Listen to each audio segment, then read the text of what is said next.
Goeiemôre mevrou Mees in klas. Vandag ek vertel jy van my musiekgenre. Wat is my musiekgenre? My musiekgenre is hip-hop. Wat is hip-hop? Hip-hop is 'n gewone musiekgenre wat deur die volgende mense soos Ice Cube, Mood gemaak is vir sy his onvullig woordspel. Characteristics van hip-hop. Die vocalstijl van hip-hop music, dit is kons wat die element van hip-hop en poësie en storyvertelling en ritme spark en breakdancing.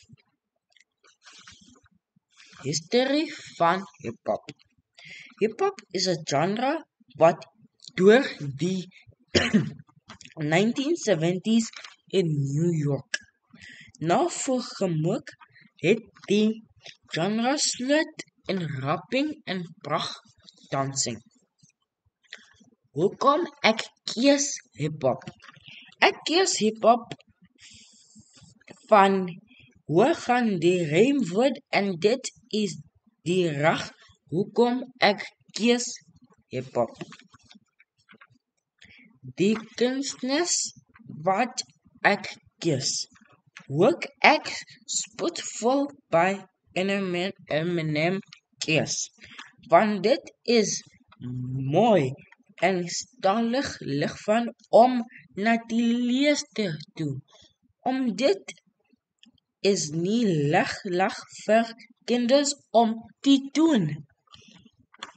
Want daar is klein tot geen volk nie. Vol word nie. Soos dit is onderligtig en dit sorg vir 'n herlig nagsing. Dankie mevrou Mees in klas.